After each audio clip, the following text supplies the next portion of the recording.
Hello and welcome again to another video. I'd like to take a moment just to thank everybody that has subscribed recently. Appreciate I'm still a very small channel, but just seeing my subscription total go up makes me very, very happy. So thank you very much.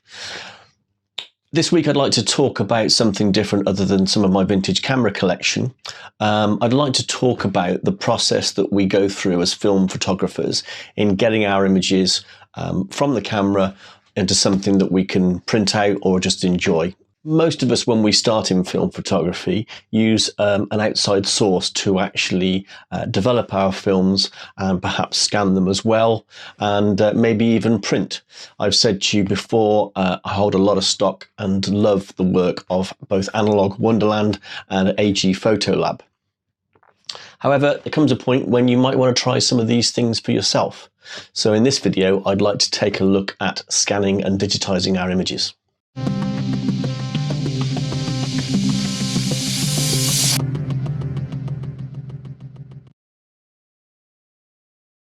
So assuming that we have used a third party to develop our negatives, this is the kind of thing that we get back. So these are 35mm color negatives.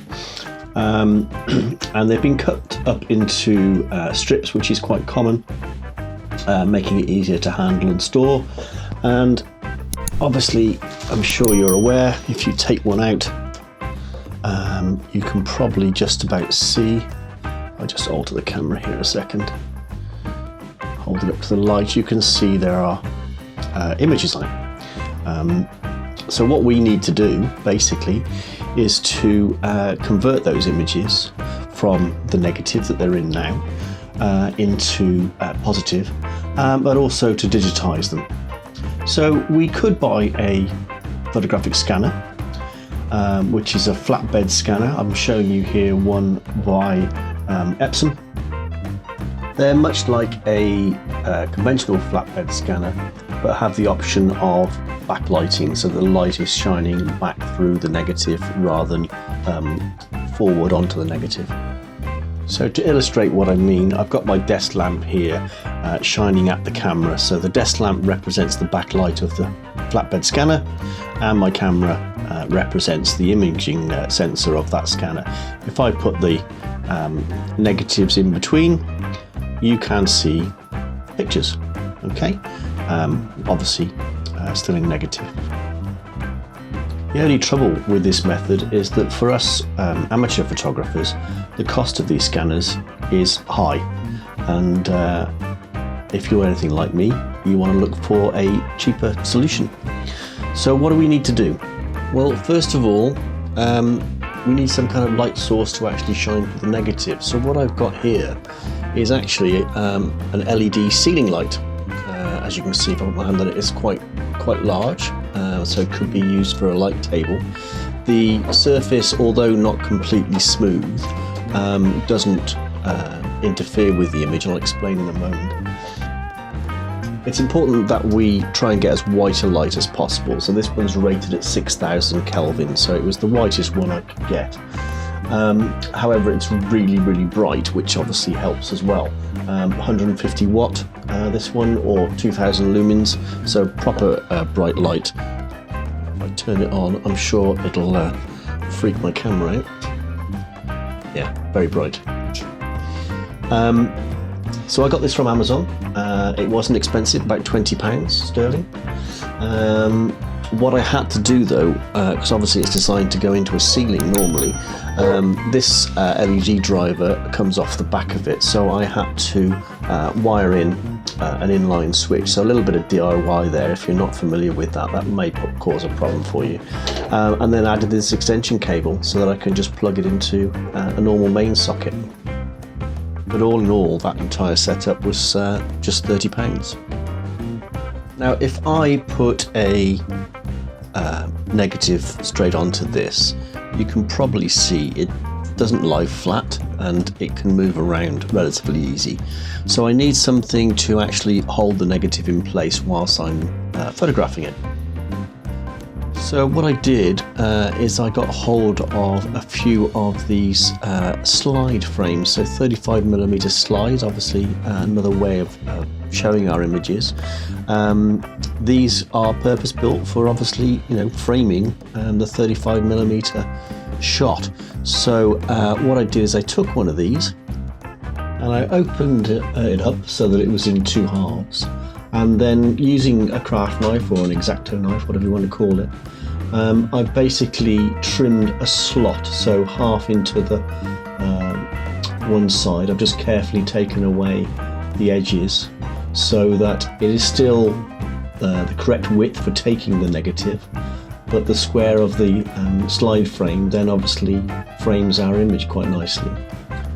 Obviously had to do both sides. And then what I'm going to have to do obviously is to carefully glue them back together, making sure that I don't block up the slot that I've just made. Just making sure here that the I've got the right width for taking the negative. So yeah, taking some super glue and just using small spots to actually just glue the two halves back together again.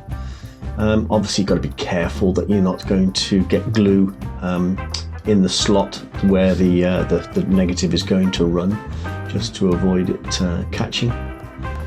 Once the two halves are together, we're good to go. So what I've done now, I want to obviously make sure this stays in place. I've just put a couple of blobs of blue tack on here, and I can attach that then to a point on the ceiling light. And now our negative should, if I can get it into the slot. Oops. Run through nice and smoothly, so I can frame up each shot and you know, photograph from above. Now, whatever you are choosing to photograph your negatives with, you need something to obviously hold it steady. This small tripod I found very useful. It will hold a camera just a sort of nice height over the light, and it's quite cheap. It was about £15 off Amazon. If you're going to be using a mobile phone, then you're going to need a bracket such as this that will actually allow you to attach the phone to the tripod. They come in various shapes and sizes. I'm sure you'll find one for your phone. However, I'm going to use DSLR, and so obviously it just fits onto the tripod, exactly the same tripod mount as any other. Here I'm using a conventional tripod because that might be the only type you have.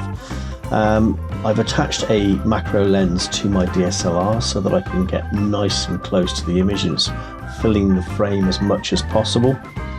Demonstration, I have left autofocus on, but in reality it would be better for you to get the focus exactly how you want it and then switch to manual so it doesn't alter. I've added a 2-second delay, and so that the camera doesn't shake as you press the shutter button, and I'm using a live view rather than obviously having to look through a viewfinder. And that's kind of it. You might want to play around with the settings a little bit. I choose the widest aperture that I can get on the lens that I'm using, because depth of field isn't an issue, obviously, because you're photographing a flat plane anyway. One thing I would say is definitely go for the lowest ISO you can. You want as little noise in your final image as possible. Once you've got your photographs then into Photoshop or your editing tool of choice, turn them positive and make all the adjustments you want, whether that's with the likes of grain to pixel, which I've featured in a previous video, which I'll put a link to, or alternatively just do it all by hand and by eye. Whatever you choose to do, enjoy it. Thanks very much again. Really appreciate all your comments, likes, subscriptions, etc. Another video coming up, so I'll see you soon.